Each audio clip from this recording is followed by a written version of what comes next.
Hello, internet people. It's Item Leak Aaron, and it's review time, like always. And this one is, well, I think of all the movies I've reviewed this week, the most successful of the bunch. Like, hold on.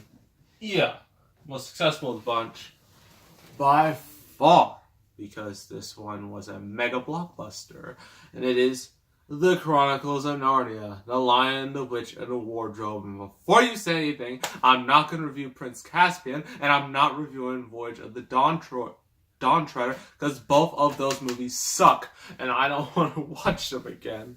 Especially Prince Caspian, because that movie just goes on and on forever. I don't think I've ever completed that movie, because it just goes on way too long.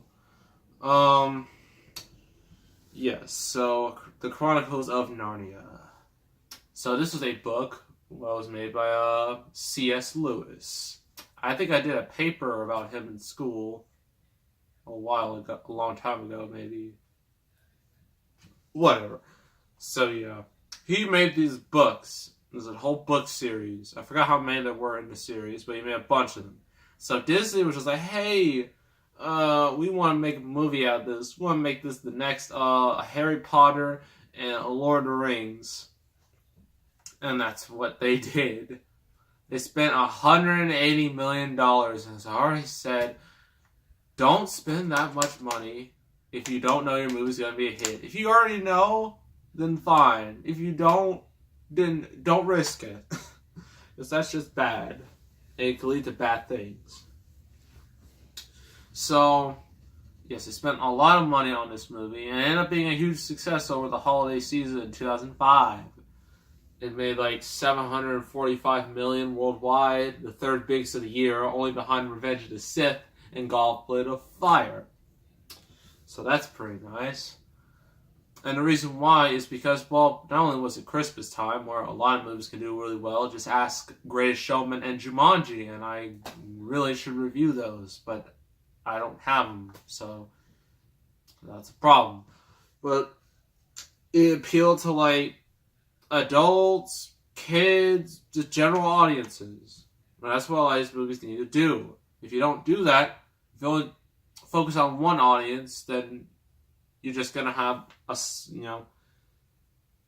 better to appeal to all than appeal to only one group. Because you appeal to all, that maximizes the amount of money you make. That's just simple business for you. So, what is the plot? Well, you can read this description. I don't think it gives you much information. It's kind of a bit vague. But, alright, let's read. Because this was based off a book, so we might as well read.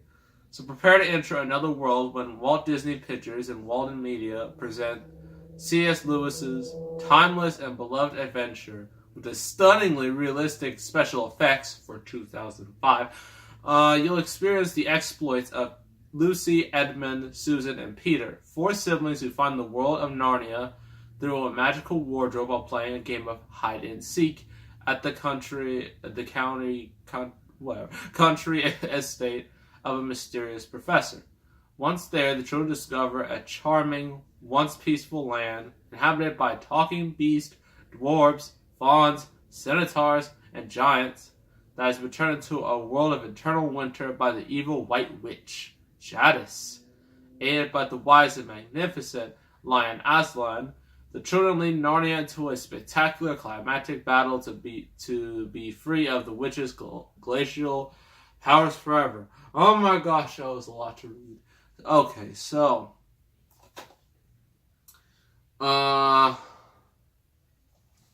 you got these four kids, and they're like stuck at this, place, right? I think they did something wrong. I think they broke a window or something, but they all got like hide and stuff. And so Lucy, the youngest of the group, sees a wardrobe, but she has to hide in there because they're playing hide and seek, right? And she sees all these coats, and you think, oh, that whatever, it's just a wardrobe.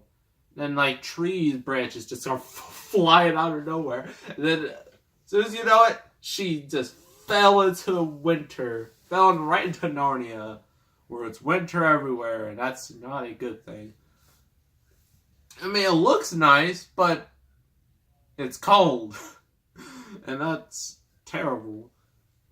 So then Lucy meets up with, I forgot the dude's name, but he's played by James McAvoy. This was before he was Professor X. So this was a long time ago. So she meets up with him. He explains, what's been going on. Like, Narnia's kind of like not doing so good right now. Everything's cold. Like, it's no like real. It's bad. And but sooner or later, like, Susan, Peter, and Edmund. Edmund is like the one who, like, see, might as well say it because we all know. If you've read these books, you know exactly what the metaphor is. See, this movie is a metaphor. It's sort of a Christian metaphor in a lot of ways. I mean, in some ways, not everything, but some things. Like Aslan, spoiler, he gets, just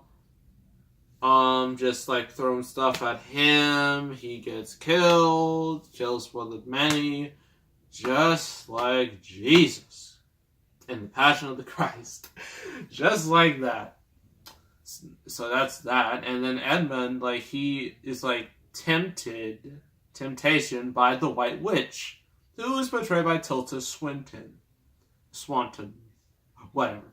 So yeah, that's just a metaphor for, like, basically he's being, temptation, right? It's little stuff like that,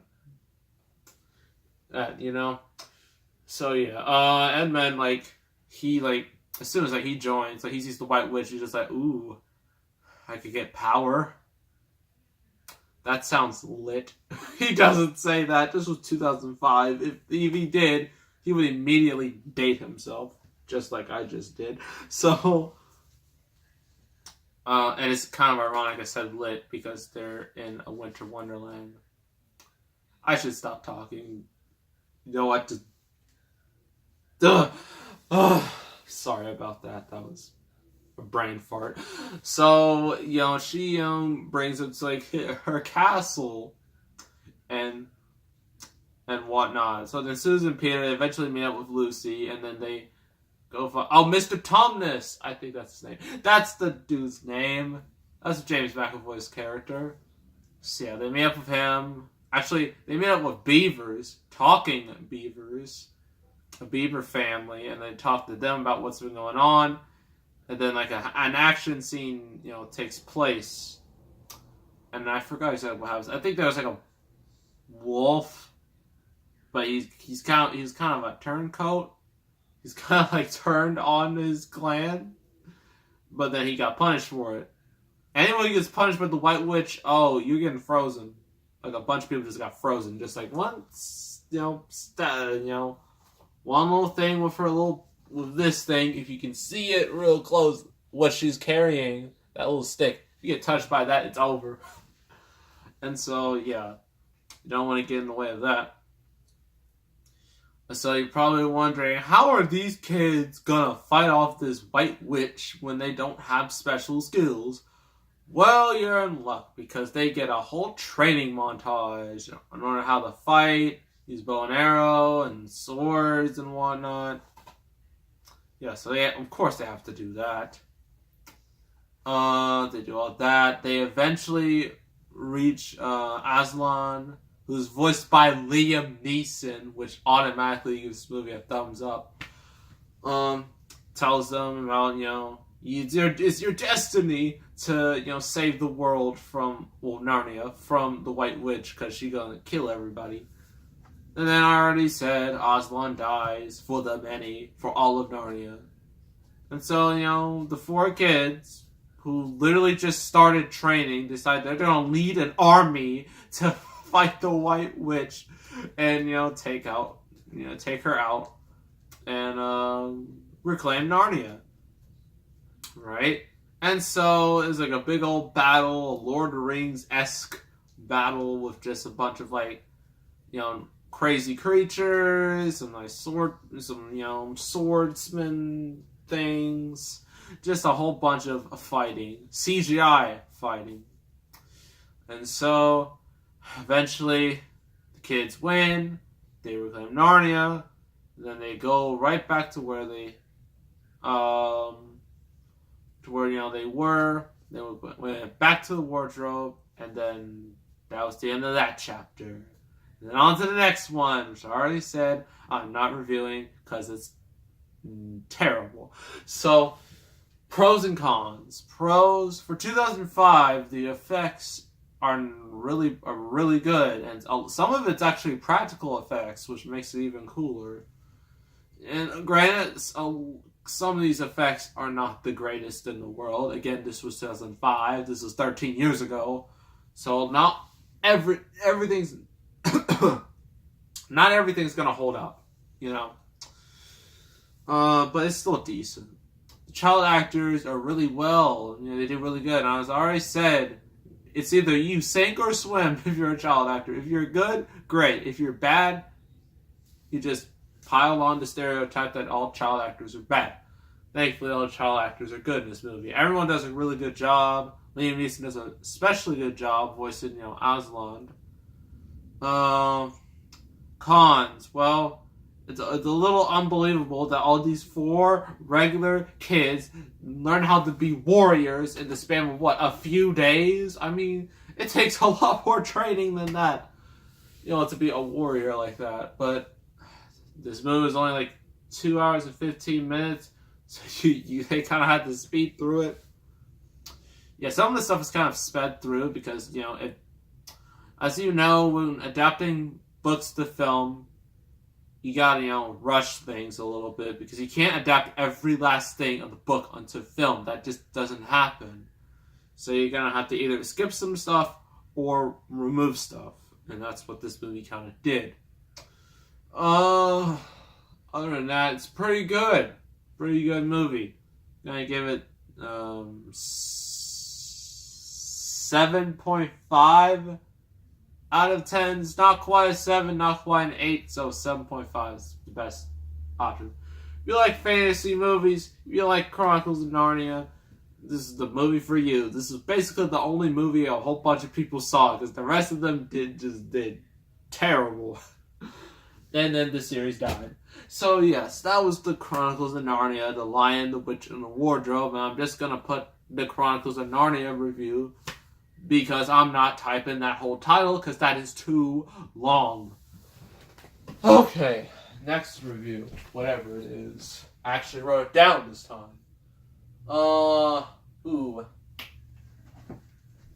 Some of you are probably going to laugh. And you're just like, really? You're reviewing that? And I'm like, yes. We are doing a cult classic. And this movie was actually on Broadway, I think, because it was such a cult classic.